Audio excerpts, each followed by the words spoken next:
Salve, torcida vascaína, Helder Fleury falando. No vídeo de hoje vamos falar sobre renovação de contrato do Léo Jardim, Luca Orediano, zagueiro Léo permanecerá no Vasco no ano que vem, Juan Esforça, coletiva do Pedrinho e outros assuntos. Mas antes de começar o vídeo de hoje, peço para você que está me assistindo, se inscreve no canal. Já é inscrito? Ativa o sininho para você sempre saber quando tem vídeo. Deixa o like aí no vídeo. É rápido, um toquezinho do dedo você ajuda o canal a crescer e você sabe que aqui brigamos pelo Vasco da Gama. Notícia de hoje, que surgiu, foi mais comentada na rede, a possível renovação ou não contratual do goleiro Léo Jardim.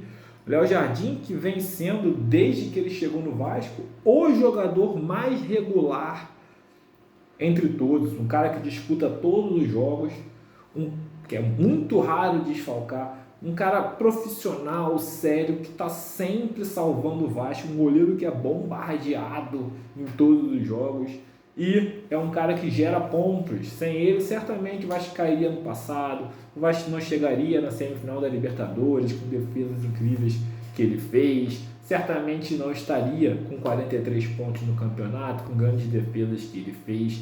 O contrato do Léo Jardim termina em dezembro do ano que vem. Há uma possibilidade de extensão já prevista, porém não é uma coisa certa. Tem certo assinado no papel é até dezembro do ano que vem. O goleiro Léo Jardim, com todos esses predicados, certamente vai chamar, ou já está chamando a atenção no mercado. E quanto mais se aproxima o fim do contrato, mais insegura a situação vai ficando, porque o Vasco vai ficando com uma garantia menor.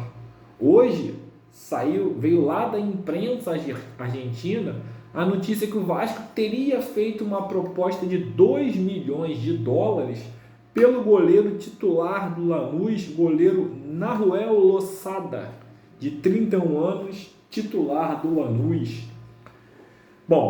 Isso deixou a torcida vascaína preocupada, é lógico. Por que o Vasco está sem ter dinheiro, ou estaria, supostamente, a gente não sabe se essa proposta procede ou não. Por que o Vasco, sem ter dinheiro, estaria procurando um goleiro estrangeiro? Um goleiro que não é, até hoje, um goleiro com destaque tão grande assim no futebol argentino.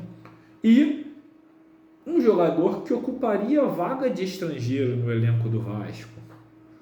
Ou seja, não tem dinheiro, vai contratar um goleiro para ser reserva e que ocupa a vaga de estrangeiro? Tá muito estranho. A não ser que ele não venha para ser reserva. E aí a especulação começa a rodar. Será que o Léo Jardim estaria de saída do Vasco no começo do ano? Muita preocupação de todo mundo. Eu tenho a opinião que o Vasco tem que ter como uma das prioridades renovar o contrato do Léo Jardim. Léo Jardim, para mim, é goleiro para ficar no Vasco até se aposentar.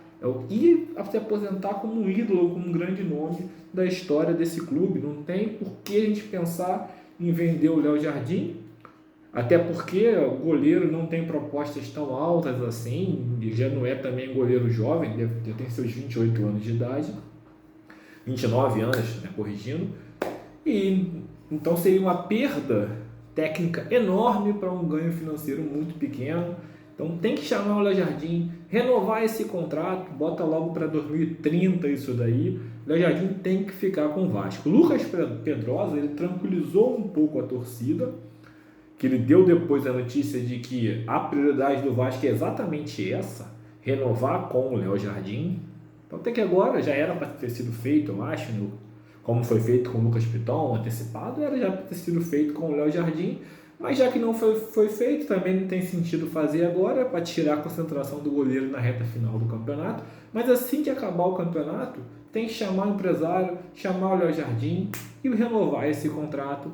O Léo Jardim fica no Vasco, tem que ficar no Vasco. O Kehler, que é o reserva imediato, deve sair por uma questão simplesmente financeira. Um jogador que não joga e que certamente tem salário alto, porque veio do Internacional. Na época, quando ele renovou o contrato com o Internacional, ele estava valorizado, ele era titular do Internacional.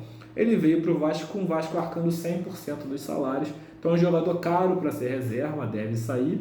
E também, segundo informação do Lucas Pedrosa, o Vasco pretende dar oportunidade para o Felipe Gabriel. O Felipe Gabriel, que é um goleiro do Sub-20 e é um jogador que é tido como o melhor da categoria, um jogador com convocações para todas as seleções de base.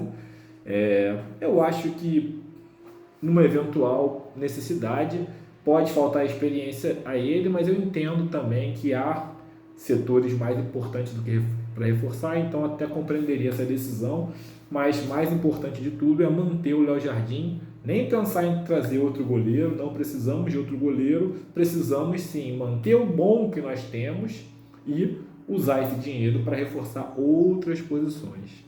Falando em elenco, surgiu a notícia do canal Mário Coelho que o zagueiro Léo Pelé não deve permanecer no Vasco em 2025. Talvez seja até um acordo aí entre o clube e jogador. O Léo é um jogador que tem contrato também até o final do ano que vem. Certamente também não tem salário barato. O Léo veio do São Paulo, um grande clube, era titular lá. Veio para cá, uma contratação até com valores elevados, que na época gerou polêmica, cerca de 16 milhões de reais, para trazer o zagueiro Léo.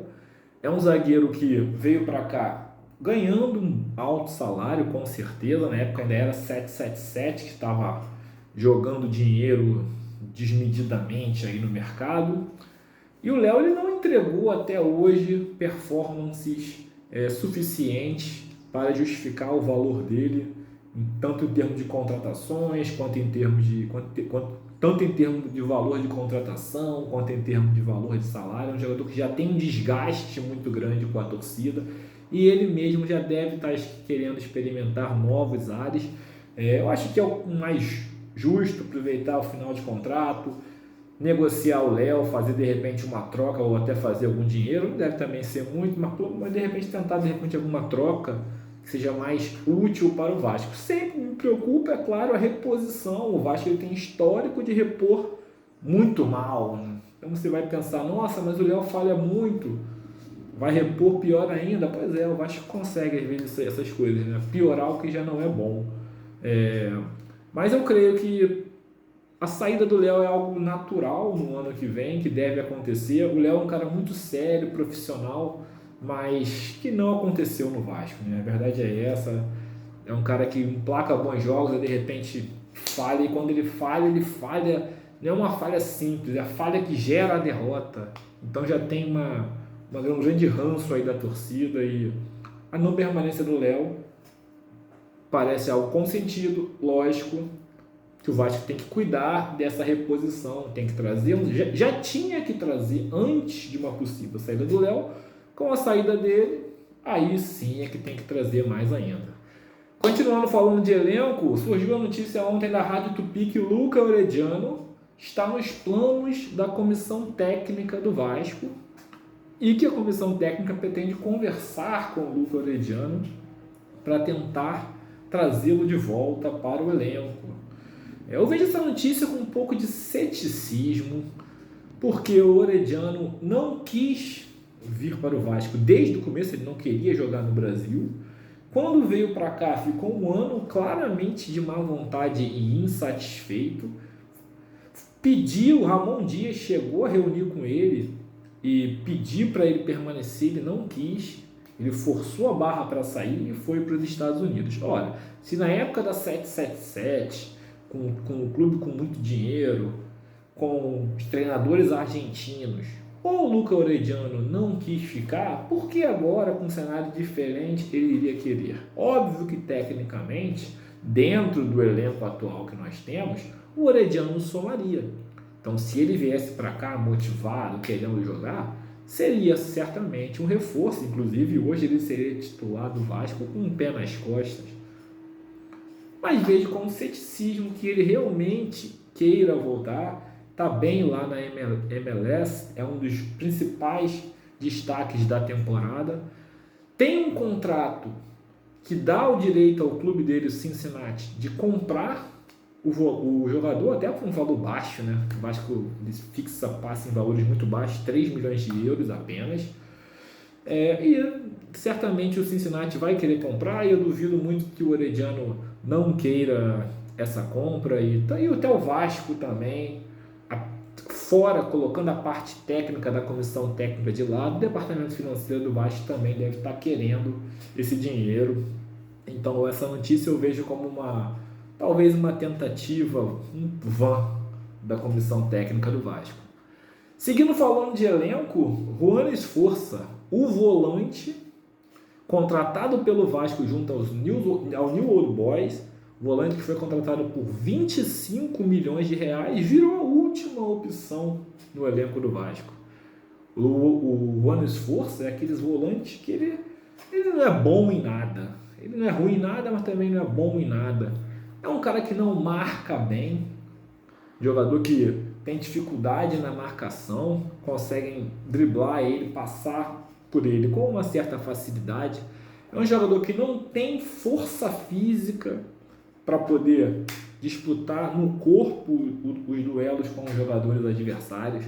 É um jogador que não é veloz o suficiente para cobrir os espaços da defesa.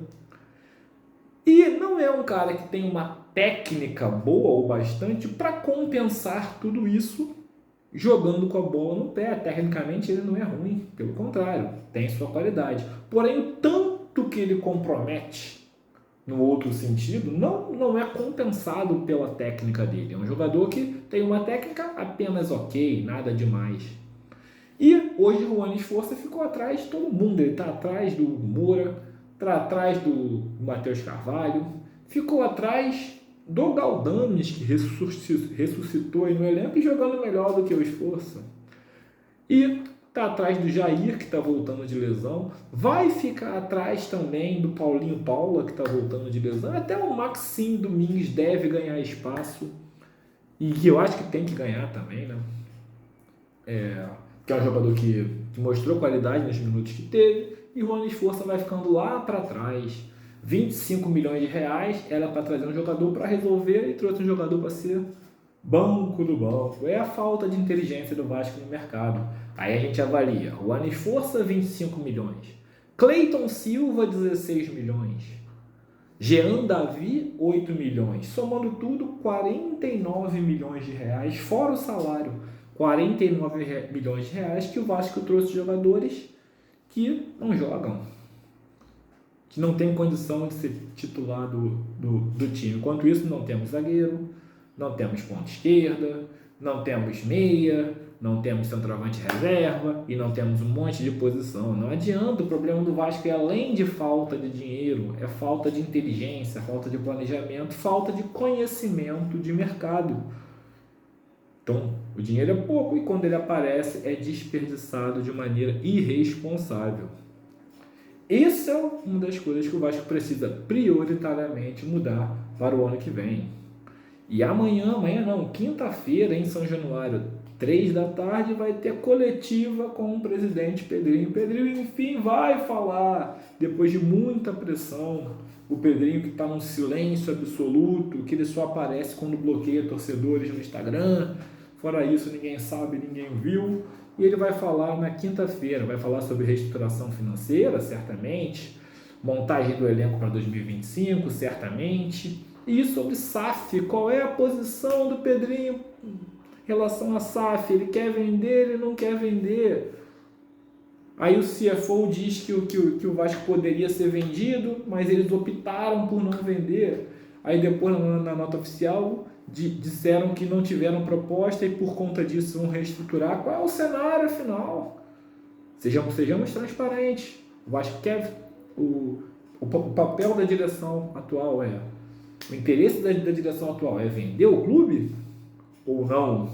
Precisamos dessa resposta. Como que essa reestruturação, o que ela vai afetar no Vasco? Qual será o elenco para 2025? Iremos novamente gastar dinheiro errado no mercado?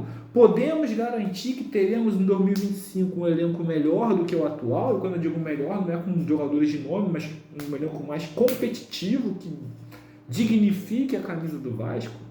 Isso tudo precisa ser respondido e eu espero que seja respondido de forma clara, de forma honesta, sem se achar perseguido. O Pedrinho parece que ele está se achando perseguido e está se achando atacado.